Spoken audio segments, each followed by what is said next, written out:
नमस्कार दोस्तों, गोलचक्कर के YouTube चैनल पे आप लोगों का स्वागत है। मेरा नाम है नवीन कुमार। हम लोग यूपीपीसीएस मेंस का जो जीएस फोर्थ पेपर है इथिक्स वाला, उसको एक ट्रेंड एनालिसिस के बेस पर डिस्कशन करने का काम कर रहे हैं। ठीक है ना भैया। कंटेंट के साथ किसी प्रकार का कंप्रोमाइज नहीं किया जा रहा है, कोई शॉर्टकट तरीका नहीं अपनाया जा रहा है। पूरा डिटेल से हर बिंदुओं को गहराई से एनालिसिस के आधार पर डिस्कशन करने का काम किया जा रहा है। तो आपके 8 वॉल्यूम में 2 वॉल्यूम खत्म हो गए हैं, समाप्त हो गए हैं। तीसरा वॉल्यूम भी हम लोगों ने स्टार्ट कर दिया है। ठीक ना भैया। तो तीसरा वाला जो वॉल्यूम है वो आपका है क्या, अभिरुचि, जिसको हम इंग्लिश में एप्टीट्यूड कहते हैं। हमने इससे पहले आपको एप्टीट्यूड की परिभाषा, एप्टीट्यूड के प्रकार, सिविल सेवकों के लिए कौन कौन सी अभिरुचि होनी चाहिए, ये सब कुछ जो है कंप्लीट कर दिया है। पिछला वाला वीडियो एप्टीट्यूड का देखने के बाद ही ये वाला वीडियो देखेंगे, तब आपको ज़्यादा समझ में आएगा। ठीक है ना भैया। तो आते हैं फिलहाल आज के टॉपिक पे। आज का आपका टॉपिक क्या है, अभिरुचि, जिसे हम एप्टीट्यूड कहते हैं, और इंटेलिजेंस, बुद्धिमत्ता। इनके बीच हमको विभेद करना है। एक क्वेश्चन ध्यान में रखिएगा कि बार बार क्वेश्चन पूछा जाता है विभेद करने के लिए। अच्छा, इस 60 से 65 वर्ड में ही पूछा जाएगा, और हमने जो है 80-100 वर्ड के आसपास जो है कंटेंट को आपको दिया है, ताकि यहाँ पर आप जो है आसानी से 70-80 वर्ड, 60-70 वर्ड लिख सकें। ठीक है ना भैया। तो जैसे अभिरुचि और बुद्धिमत्ता में अंतर पूछता है, विभेद पूछता है, ऐसे अभिरुचि और अभिवृत्ति में जो है विभेद पूछता है, तमाम ऐसे सारी चीजें पूछता है। तो यहां पर हमको पढ़ना क्या है अभी के लिए फिलहाल, अभिरुचि और बुद्धिमत्ता, इनमें विभेद। तो आते हैं, शुरुआत करते हैं। अभिरुचि हमने क्या बताया था, अभिरुचि बताया था एक प्रकार की प्राकृतिक योग्यता, क्षमता व झुकाव होता है किसी कार्य के प्रति, किसी सब्जेक्ट के प्रति। ठीक है ना। इससे यह पता चलता है कि व्यक्ति का जो कैरियर होगा वो किस विषय और किस क्षेत्र की तरफ होगा। नहीं देखा देता है कि बचपन से कोई व्यक्ति जो है खेल कूद में आगे है, कोई संगीत में आगे है, कोई गायन में आगे है, कोई कला में आगे है, तो दिख जाता है ना कि बचपन प्रतिभाएं दिख जाती हैं। कोई मतलब कि रेडियो, टीवी और मोबाइल खोलकर बनाने लगता है, बचपन से ही उसका इंटरेस्ट इतना ज़्यादा रहता है कि लगता है कि नहीं, ये यांत्रिकी वाला काम, मतलब मैकेनिक वाला काम आगे चल के करेगा, या टेक्नीशियन वाला, विद्युत वाला काम आगे चल के करेगा। तो ये अभिरुचि शो करती है उसकी जो है इंटरेस्ट, मतलब कि किस जो है कार्य या किस क्षेत्र या किस विषय के प्रति उसका इंटरेस्ट है, यही क्या कहलाती है, अभिरुचि कहलाती है। तो यहाँ पर थोड़ा सा खैर पढ़ के समझते हैं। वहीं पर जो बुद्धिमत्ता होती है ना, बुद्धिमत्ता मतलब कि ये व्यक्ति का एक ऐसा मतलब कि गुण होता है जो वो मैकेनिक वाला भी काम कर लेता है, मैथ भी लगा लेगा, फिजिक्स भी लगा लेगा, खेती वाला भी काम कर लेगा, सारे काम जो है वो बड़े अच्छे से करता है। उसी को हम बुद्धिमान कहते हैं, या फिर जो है बड़ा इंटेलिजेंस व्यक्ति कहते हैं, कि हर कार्य में वो फिट होता है। आते हैं, इसको पढ़ के समझते हैं। फिलहाल परिभाषा के रूप में क्या ले सकते हैं कि यह व्यक्ति के प्राकृतिक योग्यता, क्षमता व झुकाव को अभिव्यक्त करता है। यह किसी कार्य में कुशलता हासिल करने का मापन है। कौन, अभिरुचि। ठीक है ना। यह जन्मजात हो सकता है, हालांकि प्रशिक्षण व अभ्यास के माध्यम से इसको विकसित किया जा सकता है। भाई सीधी सी बात है कि अगर आज सचिन तेंदुलकर तभी है जब जो है उन्होंने अच्छा प्रशिक्षण और अच्छा अभ्यास, मतलब प्रैक्टिस जबरदस्त की। विराट कोहली के लिए भी यही चीजें फिट होती हैं। ठीक है ना। या फिर किसी गायक के लिए, लता मंगेशकर के लिए भी यही चीजें फिट होती हैं जो मोहम्मद रफी के लिए फिट होती हैं। तो ये जिसने कह रहा है कि यह जन्मजात हो सकता है, हालांकि प्रशिक्षण और अभ्यास के माध्यम से इसको विकसित किया जा सकता है। ठीक ना भैया। फिर कह रहा है कि इसके मापन में भविष्य में कैरियर के चुनाव और क्षमता का पता लगाया जा सकता है। तो ये अभिरुचि आपका हुई। अगर हम उदाहरण देखें तो एक व्यक्ति संगीत एवं नृत्य में अभिरुचि रखता है, तो उसमें हम क्या कहते हैं कि इसके अंदर कलात्मक अभिरुचि है। ठीक है। तो ये हमने कुछ परिभाषा देखी अभिरुचि की। यहाँ पर बुद्धिमत्ता को थोड़ा सा देखते हैं कि जो इंटेलिजेंसी है, जिसको हम बुद्धिमत्ता कहते हैं, ये संज्ञानात्मक क्षमता को दर्शाता है। संज्ञानात्मक मतलब इसके पास जानकारी ठीक ठाक होगी, हर चीजों की जो है जानकारी लिया रहेगा। तो ये जो बुद्धिमत्ता होती है, ये संज्ञानात्मक क्षमता को दर्शाता है, जो व्यक्ति की तर्क करने, सीखने, समझने और समस्या समाधान तथा नए विचार उत्पन्न करने की क्षमता से जुड़ा हुआ होता है। ये देखिए मोस्ट इंपॉर्टेंट है, इसको आप लिखना मत भूलिएगा कि पूरी लाइन जबरदस्त पूरी। ठीक है ना। इसमें व्यक्ति की समग्र मानसिक क्षमता को देखा जाता है। इसमें स्मरण शक्ति, विश्लेषण क्षमता, सोच, तर्क, निर्णय लेने की क्षमता आदि जो है शामिल होती है। इसमें उदाहरण क्या ले सकते हैं कि एक व्यक्ति का तेजी से पहेलियों को हल करना, ये क्या शो करता है, उसकी बुद्धिमत्ता को शो करता है। ठीक भैया। तो यहाँ पर हम कुछ चीजें देख रहे हैं कुछ कंटेंट के माध्यम से कि अभिरुचि और बुद्धिमत्ता में क्या कुछ जो है डिफरेंस है परिभाषा को लेकर के। आगे और देखते हैं क्या विभेद है इसमें। अब यहाँ पर अगर हम देखें तो कह रहा है कि अभिरुचि का जो टेस्ट होता है ना, जैसे सेट, कैट इत्यादि के माध्यम से जो है अभिरुचि का मापन किया जाता है। सेट क्या होता है? स्कॉलिस्टिक असेसमेंट टेस्ट होता है। जैसे यूएसए वगैरह में एडमिशन लेना होता है तो सेट किया जाता है। ऐसे कैट क्या होता है? कॉमन एडमिशन टेस्ट कह सकते हैं या कॉग्निटिव एबिलिटी टेस्ट इसको कह सकते हैं। लेकिन जब हम बुद्धिमत्ता का मापन करते हैं तो इसके लिए आईक्यू टेस्ट होता है। ठीक है ना भैया? सबसे मजे की बात आपको बताऊं कि जो बुद्धिमत्ता होती है एक बृहद अवधारणा होती है, बड़ा कॉन्सेप्ट होता है। उसके अंतर्गत ही एक छोटी सी अवधारणा होती है अभिरुचि की, एप्टीट्यूड की। ठीक है ना भैया? तो ये आपकी जो है बड़ी अवधारणा है और ये आपकी जो है अभिरुचि छोटी अवधारणा है।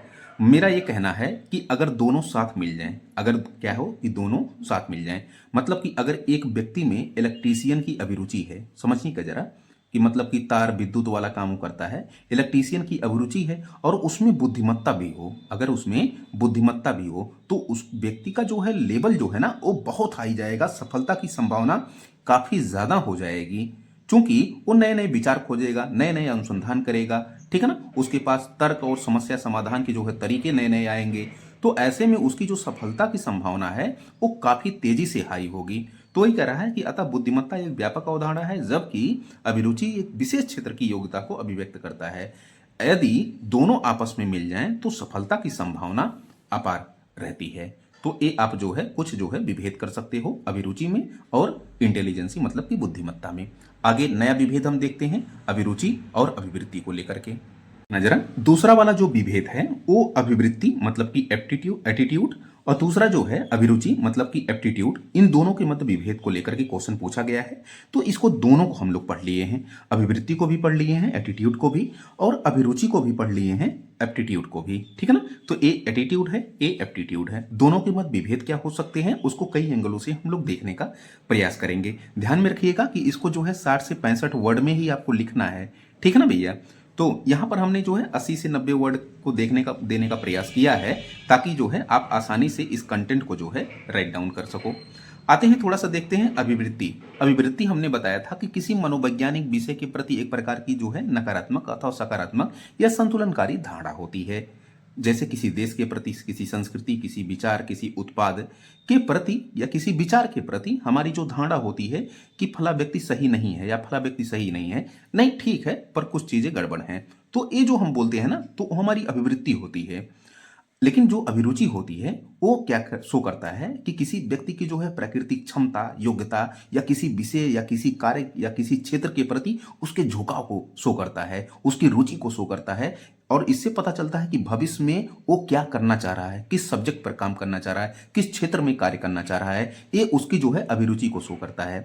ठीक है ना भैया? तो खैर इसको जो है थोड़ा सा हम परिभाषा वगैरह के माध्यम से समझ लेते हैं और फिर विभेद करने का काम करते हैं। आते हैं पढ़ते हैं। अभिरुचि क्या है? किसी मनोवैज्ञानिक विषय के प्रति धारणा होती है, सकारात्मक, नकारात्मक, संतुलनकारी। ठीक है ना? जैसे यहां पर अगर मैं ये कहूं कि पश्चिमी कल्चर या जो पश्चिमी देश हैं या यूरोपीय देश हैं वो ज्ञान विज्ञान में बहुत आगे हैं, तो उनके प्रति हमारी जो धारणा है वो ज्ञान विज्ञान के प्रति के संदर्भ में वो बड़ा पॉजिटिव है भारतीयों की। लेकिन अगर वहीं भारतीय नैतिकता और मानवता की बात की जाए तो भारत की नैतिकता और मानवता वाला देश है, ये सारे लोग कहते हैं, भारत के लोग भी कहते हैं, तो भारत के प्रति ये जो है सकारात्मक धारणा है।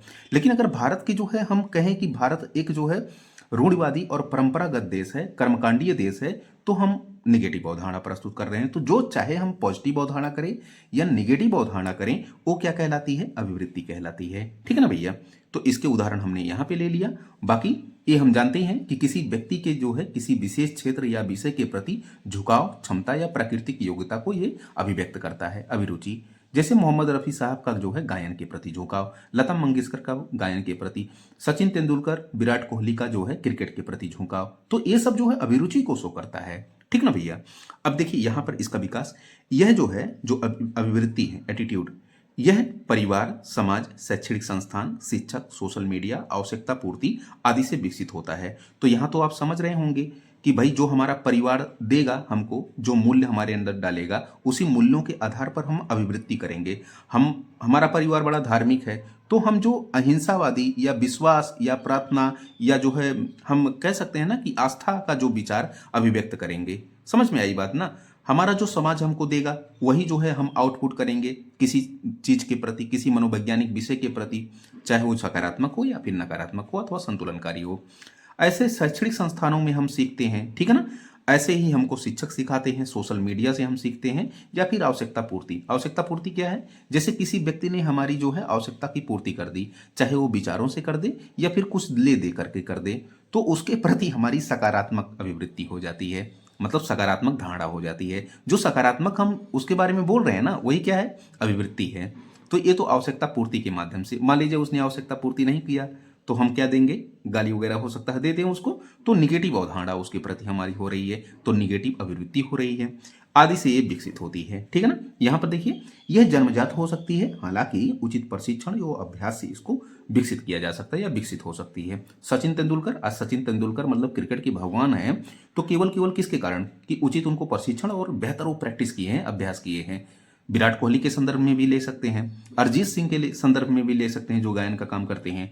तो ये जो है कभी कभी हमको जन्मजात दिखती नहीं, कि बचपन से ही कुछ बालकों में जो है तीव्र प्रतिभा दिखती है किसी विषय के प्रति, एकदम मोबाइल टेलीफोन वगैरह जो है सारा कुछ खोल करके, जो है रेडियो टीवी वगैरह खोल करके उसको बनाने की कोशिश करते हैं, तो लगता है नहीं ये मैकेनिक बनेगा। कुछ लोग विद्युत के प्रति काम करते हैं, लगता है नहीं ये जो है इलेक्ट्रीशियन बनेगा, है ना?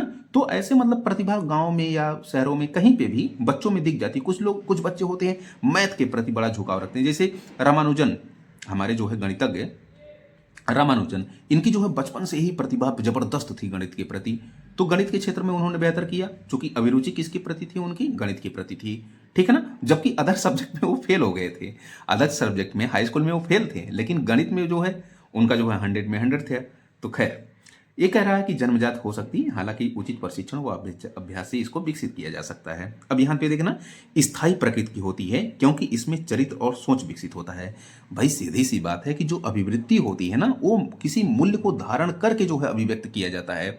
जैसे हमारे अंदर सत्यनिष्ठा का मूल्य है, तो जायज है कि हम जो है करप्शन के खिलाफ आवाज उठाएंगे, हम जो है हमेशा सत्य और ईमानदारी की बात करेंगे। तो ये अस्थाई है, हमारे अंदर डिंगेगा नहीं, ये हिलेगा नहीं। ठीक है ना? जैसे हमको पता है कि भारत एक नैतिकता और मानवता वाला देश है, तो इस हमारा जो चरित्र है, हमारी जो सोच है, ये डेवलप हो चुकी है। क्या ये हमारी चरित्र और जो सोच है वो बदल सकती है? नहीं, जल्दी नहीं बदल सकती। एक अस्थाई ये हमारी सोच बन गई है कि भारत एक नैतिकता और मानवता वाला देश है, इसलिए अस्थाई प्रकृति की होती है, क्योंकि इसमें चरित्र और मूल्य और सोच विकसित होता है। लेकिन यहाँ पे अस्थाई और बदलाव हो सकता है, क्योंकि यहाँ पर बुद्धिमत्ता और मानसिक क्षमता का विकास होता है। ठीक है ना भैया? तो ये जो है अभिरुचि और अभिवृत्ति के मध्य हमने कुछ विभेद किया, कुछ और जो है इसमें विभेद किया जा सकता है। आते हैं नेक्स्ट स्लाइड में। देखिए, कह रहा है कि अभिवृत्ति किसी क्षेत्र के प्रति सकारात्मक, नकारात्मक हो सकती है या संतुलनकारी हो सकती है, जबकि ये जो आपका अभिरुचि है, अभिरुचि तो किसी क्षेत्र में, जैसे मान लीजिए हमारी जो है विज्ञान के प्रति अभिरुचि है, या हमारी जो है गणित के प्रति अभिरुचि है, तो जो गणित का व्यक्ति होगा ये गणित के संदर्भ में सकारात्मक अभिरुचि ही पेश करेगा, अभिवृत्ति करेगा, शो करेगा। ठीक है ना? ये बोलेगा कि बार बार गणित बहुत अच्छा सब्जेक्ट है या विज्ञान बहुत अच्छा सब्जेक्ट है। मतलब कि जिस क्षेत्र का व्यक्ति होगा, जिसमें उसकी अभिरुचि होगी, उस क्षेत्र के प्रति उसकी जो अभिवृत्ति होगी ना, एटीट्यूड होगा, वो कैसा होगा? सकारात्मक होगा। ठीक है ना भैया? तो वही कह रहा है, किसी क्षेत्र या विषय से संबंधित अभिरुचि वाला उस क्षेत्र के प्रति सकारात्मक अभिवृत्ति करेगा। ठीक है? आते हैं नेक्स्ट। अभिवृत्ति समस्या समाधान को नकारात्मक, सकारात्मक आदि वक्तव्यों से काम चला सकती है, लेकिन अगर हम कहें कि अगर संबंधित अभिरुचि वाला जो व्यक्ति होगा, ये जो है उस समस्या समाधान को हल करने की कोशिश करेगा। एक उदाहरण लेते हैं जरा, जैसे सांप्रदायिक दंगा हो गया। अब जो है यहाँ पर जो अधिकारी है, डीएम है, उसके अंतर्गत एक अभिरुचि है, कौन सी? प्रशासक की अभिरुचि। तो वो मैटर को हल करने का प्रयास करेगा या दंगा रोकने को प्रयास करेगा। लेकिन अगर अभिवृत्ति से काम चलाना चाहेगा तो बोल देगा यार ये तो वर्ग विशेष वाले लोग हैं, तो सकारात्मक नकारात्मक करके जो है इसको टाल देगा।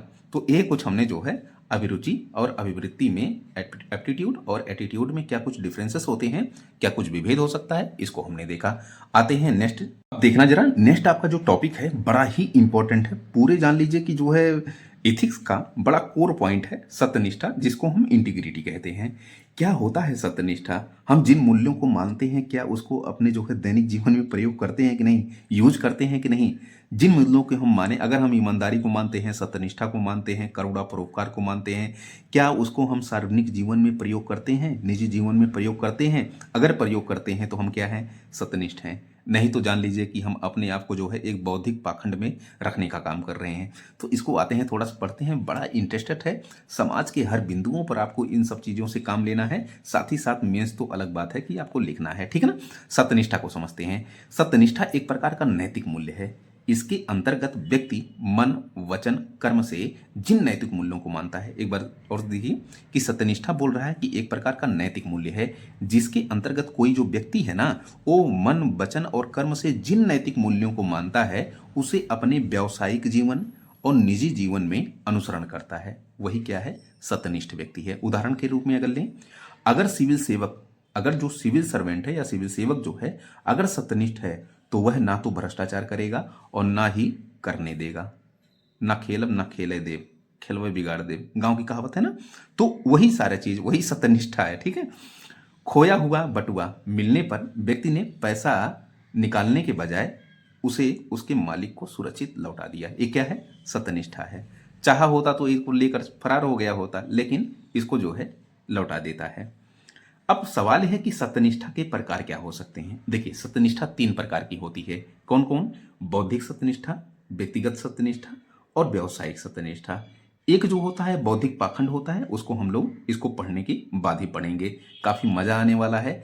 आपके हर दिनचर्या से ये जुड़ा हुआ है, समाज के हर पहलुओं से जुड़ा हुआ है। समाज के किसी भी आप डिसीजंस पे जाते हैं ना, तो यहाँ पर आपको झलकता हुआ दिखाई पड़ेगा। आपको पता चल जाएगा कि अगला बौद्धिक पाखंड कर रहा है या सत्यनिष्ठा वाला काम कर रहा है, ठीक है ना। आते हैं, खैर पढ़ते हैं, बौद्धिक सत्यनिष्ठा, व्यक्तिगत सत्यनिष्ठा और व्यावसायिक सत्यनिष्ठा। जरा हमने बताया कि भाई सत्यनिष्ठा जो इंटीग्रिटी होती है वो 3 प्रकार की होती है, बौद्धिक और व्यक्तिगत और व्यावसायिक। मतलब कि बौद्धिक सत्यनिष्ठा, व्यक्तिगत सत्यनिष्ठा और व्यावसायिक सत्यनिष्ठा। अब सवाल यह है कि बौद्धिक सत्यनिष्ठा कहते किसे हैं? जब हम अपना मूल्यांकन उन्हीं प्रतिमानों पर करते हैं या उन्हीं कठोरता के साथ करते हैं जिन पर हम किसी और का मूल्यांकन करते हैं। मतलब कि नहीं कि जैसे समाज में होता है ना कि हम अपना मूल्यांकन किसी और प्रतिमान और कठोरता और मुलायम चीज़ों के आधार पर करते हैं और दूसरे का जो मूल्यांकन है वो किसी और प्रतिमान और कठोरता के आधार पर कर लेते हैं। तो ये तो बौद्धिक पाखंड हो गया, ठीक है ना।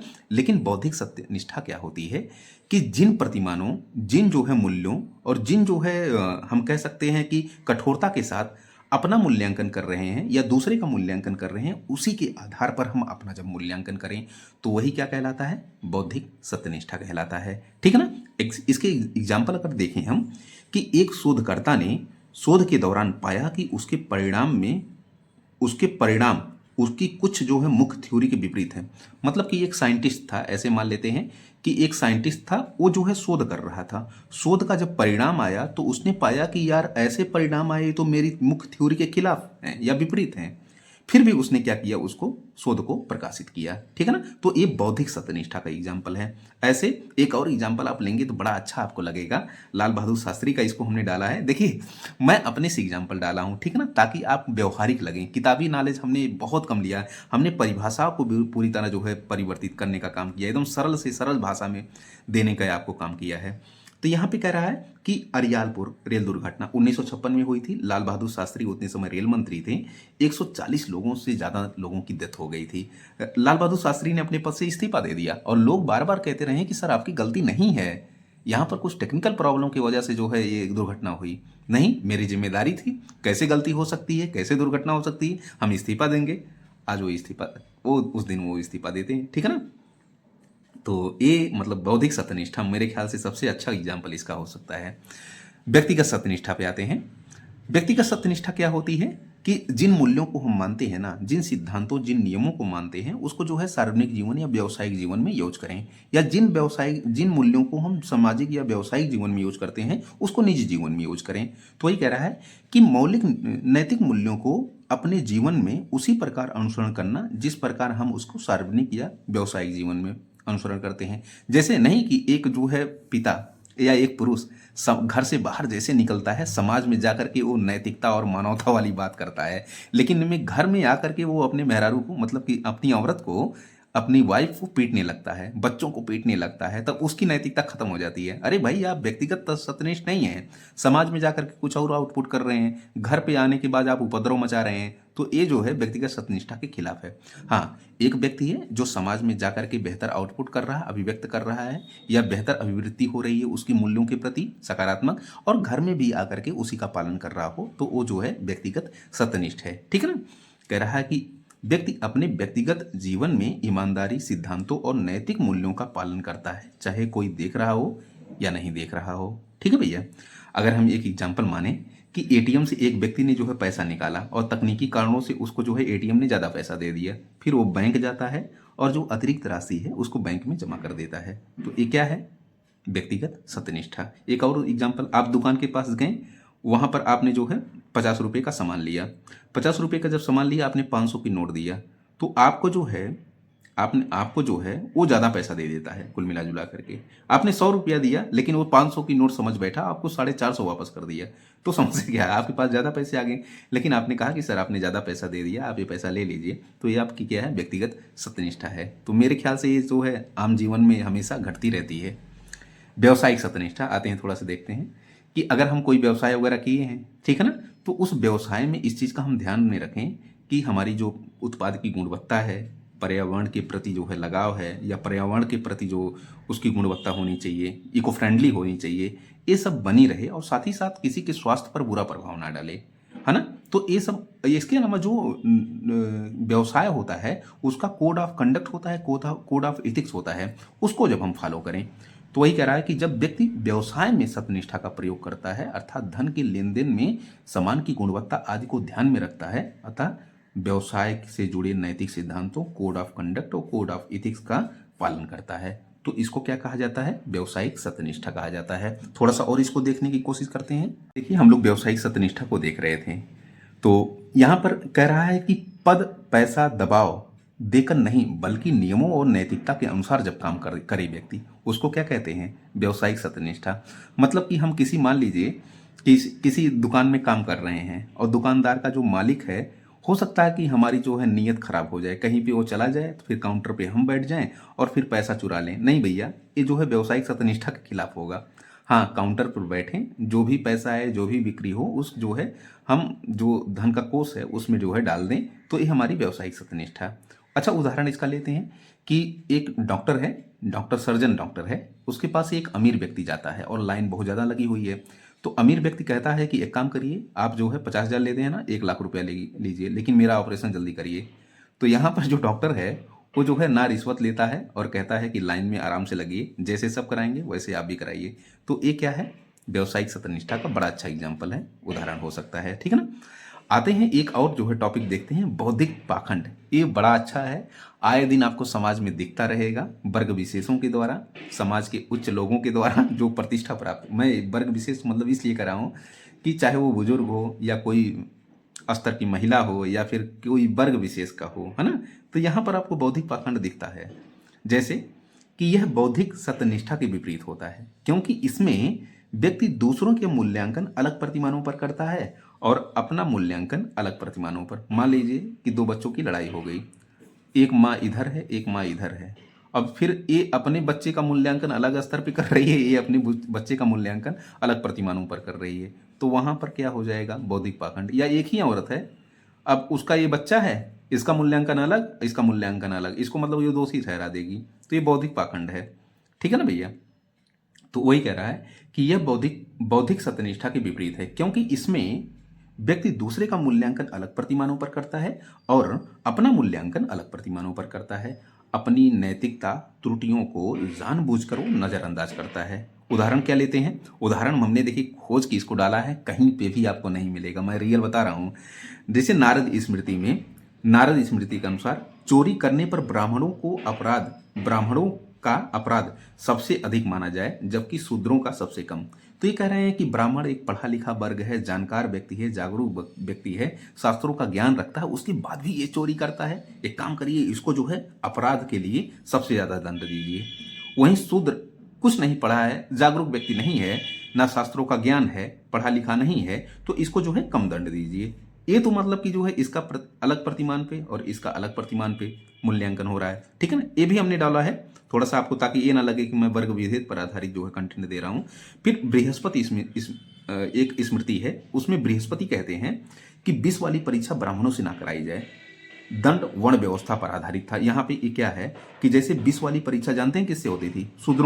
शूद्रों को विष पिला करके अगर वो मर जाएगा मतलब कि वो जो है अपराधी है, नहीं मरेगा तो अपराधी नहीं है। अरे भाई क्या है, अलग अलग चीज। और ब्राह्मणों को तुला पर जो है बैठाया जाता था, अगर तुला झुक जाए तो ऐसा कुछ मतलब कि तुला वाला जो है परीक्षण किया जाता था। तो ये एक अलग अलग प्रतिमान स्थापित करके जो है ये बौद्धिक पाखंड का सबसे अच्छा उदाहरण हमको दिखाई पड़ा। तो यहाँ पर आप देख सकते हैं। कल मिलते हैं किसी नए टॉपिक के साथ। सत्यनिष्ठा ही चलेगा, क्योंकि सत्यनिष्ठा का जो प्रभाव होता है, उपयोगिता होती है किसी सिविल सर्विसेज के लिए, वो एक अलग प्रकार की होती है। ठीक है ना भैया? तो मिलते हैं कल। आज के लिए फिलहाल इतना ही। Thank you so much for watching this video.